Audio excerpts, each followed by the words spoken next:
जब एक योगी अपनी चेतना को कुछ विशिष्ट यौगिक क्रियाओं तथा ध्यान समाधि के द्वारा ईश्वर के साथ पूर्ण रूप से एक कर लेता है तो वह ऐसे असंभव कार्यों को भी संपन्न करने में सक्षम हो जाता है जो सामान्य मनुष्यों के लिए चमत्कार है।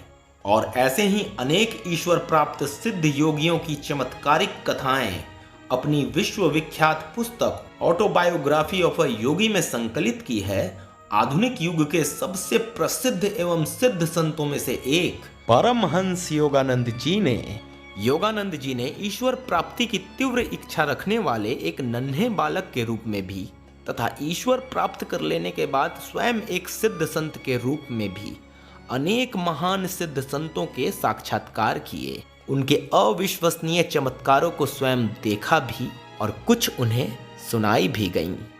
और इन्हीं सत्य कथाओं में से एक कथा का जिक्र हम उनकी पुस्तक ऑटोबायोग्राफी ऑफ अ योगी से आज यहाँ करना चाहेंगे। ये सत्य घटना योगानंद जी ने एक पुलिस अधिकारी से तब सुना जब अपने विद्यालय के एक मित्र अमर के साथ एक सिद्ध गुरु की तलाश में घर से भागकर हिमालय जा रहे थे। पर पता लगने पर योगानंद जी के बड़े भाई अनंत ने सफर में पड़ने वाले विभिन्न रेलवे स्टेशन के अधिकारियों को दोनों को रोकने के लिए तार भेज दिए और अंततः दोनों की पहचान करके एक पुलिस अधिकारी ने हरिद्वार रेलवे स्टेशन पर रोक लिया। जब पुलिस अधिकारी को ये पता चला कि दोनों गुरु की तलाश में घर से भागकर हिमालय जा रहे थे तब उसने अपने साथ घटित हुई एक संत की अविश्वसनीय घटना उन्हें सुनाई। पुलिस अधिकारी ने कहा, मैं देख रहा हूं कि तुम संतों के दीवाने हो। अभी कल ही मेरी जिस संत से मुलाकात हुई थी उससे बड़ा संत तुम्हें कभी नहीं मिलेगा। मैं और मेरा एक सहयोगी उनसे पहली बार 5 दिन पहले मिले थे। एक विशिष्ट हत्यारे की तीव्र खोज में हम गंगा के पास गश्त लगा रहे थे। उसे जिंदा या मुर्दा पकड़ने का हमें आदेश था। उसके बारे में हमें सिर्फ इतना ही ज्ञात था कि तीर्थ यात्रियों को लूटने के लिए वह साधु का छद्म वेश धारण कर घूम रहा है। अपने सामने थोड़ी ही दूरी पर हमने एक ऐसी आकृति देखी जो उस अपराधी के वर्णन से मिलती जुलती थी। हमने तुरंत उसे रुकने के लिए कहा, पर जब वह हमारे आदेश पर नहीं रुका, उसके पीछे पहुंचकर मैंने अपनी पूरी शक्ति से उस पर फरसे का वार कर दिया और उसका दाहिना हाथ कटकर उसके शरीर से लगभग पूर्णतः अलग हो गया।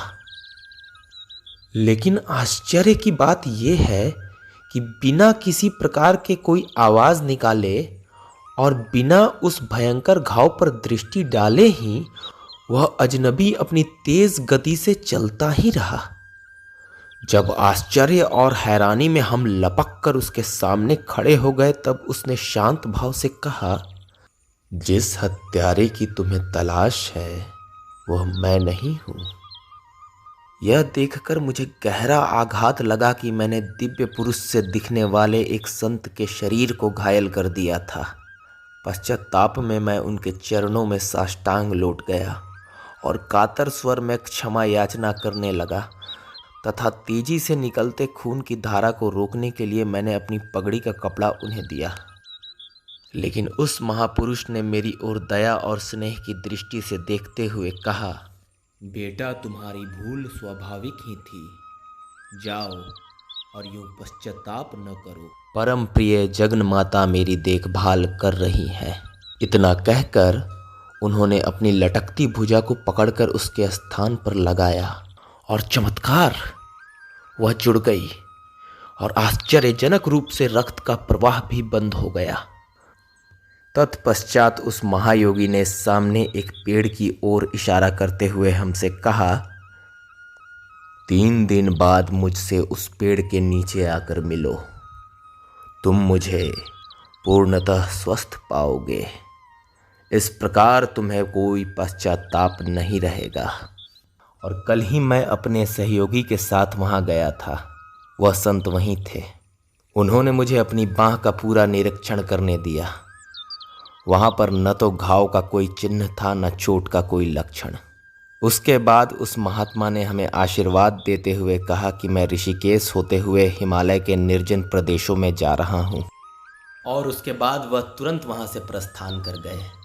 मुझे लगता है कि ऐसे महान संत के दर्शन से मेरा जीवन भी धन्य और उन्नत हो गया। इतना कहने के बाद उस पुलिस के अफसर ने एक अखबार की कतरन योगानंद जी तथा उनके मित्र को दिखाई, जिसमें इस घटना की खबर छपी थी। इस कहानी को सुनने के बाद योगानंद जी तथा उनके मित्र को बड़ा खेद हुआ कि वे ऐसे महान संत के दर्शन से वंचित रह गए।